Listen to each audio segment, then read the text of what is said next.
Turkiston Ellari o'quv, kultur va yordamlashma uyushmasi tomonidan Afg'oniston turklarining qadrli shaxsiyati Muhammad Olim Ko'hkan xotirasiga bag'ishlangan tadbir Istanbulda o'tkazildi.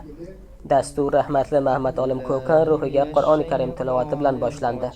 Turkiston Ellari o'quv, kultur va yordamlashma uyushmasi boshlig'i Muhammad Hoshim Hamdam Olim Ko'hkan Afg'oniston turklarining tili va madaniyati uchun yillar davomida kurashgan buyuk shoir, yozuvchi va jurnalist ekanini ta'kidlab shunday dedi: Biz Afg'oniston turklari bilan dunyo turklari o'rtasida ko'prik bo'ladigan bunday tadbirlarni davom ettiramiz. Bizni Turkiston Ellari Eğitim Kültür Yordamlashma Derneği sifatida ko'proq hedefimiz vatanimizdagi tildoshlarimiz, qarindoshlarimiz va u yerdagi yozuvchi shoirlarimizni, milliy kishilarimizni turk dunyosiga tanitishdir.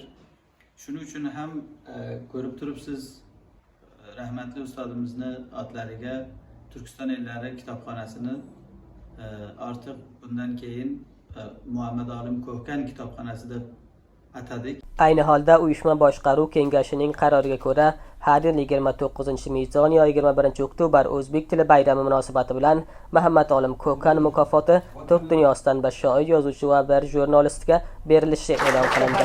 Ko'hkanning o'rni Tuyg'un Ko'hkan otasining hayoti va faoliyatidan so'zlab, marhumning chala qolgan asarlarini chop etishga so'z berdi. Hastalık döneminde dahi üretmekten geri durmadı, kalemini son nefesine kadar elinden bırakmadı. Azadlık başta olmak üzere birçok medya kurumunda Afganistan Türklerinin dili, kültürü ve tarihi değerleri hakkında onlarca belgesel, özel dosya ve raporlar hazırladı. Aynı zamanda kitap fuarlarının, dil kurslarının ve kültür merkezlerinin öncüsü oldu. Bizlere düşen görev, onun eserlerini derleyip yayımlamak, genç kuşaklara yolunu ve mücadelesini tanıtmak, dilimizi, kültürümüze ve tarihi mirasımıza sahip çıkmak. Dasturda yoshlar tomonidan Muhammad Olim Ko'hkanning she'rlaridan namunalar o'qildi. Sen için korklar kokusunda yürek, sen için yaralı ey büyük millet. Ayağın nasıdan bulmasan toprağı, uçaksız hücumlar, uçurken cümle. Kılamadım tazim olup şahinge, men bir hakkın bugün boynumdadır qarz. Kechirmasan mayli kamına oqling, kechir bechorani, bu sengadir qarz. Qo'zg'alay ozoda xalqim himmatingdan o'rgilay. Qo'zg'alay ozoda xalqim himmatingdan o'rgilay. Arsalon botir yigitlar g'ayratingdan o'rgilay. Tadbirning ikkinchi qismi Ko'hkanning hayoti va faoliyati nomli panel bilan davom etdi.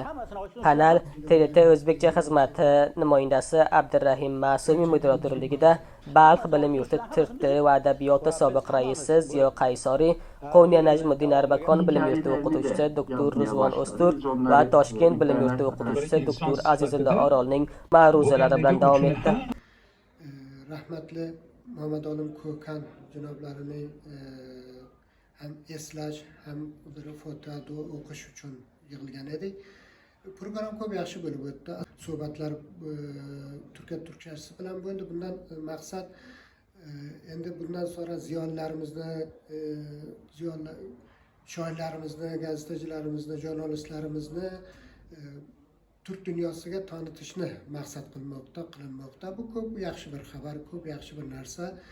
Çünkü bizani shoirlarimiz she'rlarini yozadi, yozuvchilarimiz yozuvlarini yozadi, kitoblarini yozadi, ammo o'zimizga bo'lib qoladi-da, Türk dünyasıga uncha tanilmaydilar va mendan bu Ko'hkan janoblarini so'ragan insonlar ko'p bo'ldi. Shu uchun bu ko'p yaxshi bir xabar va ikkinchi yaxshi xabar qolayotgan doimiy bo'lgan bir narsa, ham omil manfaat xalqimiz uchun, o'quvchilar uchun foydali bo'layotgan narsa. Bu uyushmani kitobxonasini otini marhum Muhammad Olim Ko'hkan kitobxonasi otiga musobaqa qildilar, bu otga qo'ydilar. Bu ham Turkiyadagi kitob qiyinchiligi chekkan o'quvchilarimizga ham ko'p katta bir xizmat bo'ladi. Rahmat, barakat topsinlar. Uyushmani boshlig'i Muhammad Hoshim Hamdam janoblari bo'lsin, Nurahmat Yurtdosh janoblari, bularni esoslarini qadrlayman, minnatdorchilik bildiraman.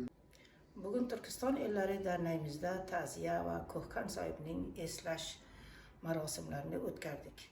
Bu marosimda ilmiy shaxsiyatlar va ustozlarimiz ishtirok qilgan edilar va ustozning hayotlarini va faoliyatlarini haqida suhbat bo'lib o'tdi.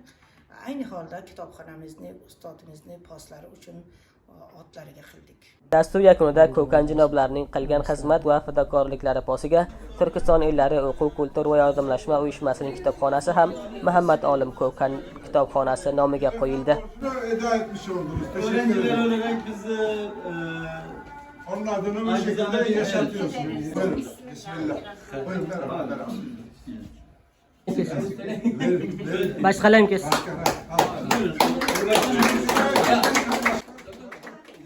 Kitobxonada turk dunyosida bosib chiqarilgan ayrim kitoblar va ayniqsa Afg'oniston turklarining shoir, yozuvchi va muhaqqiqlarining asarlari saqlanadi.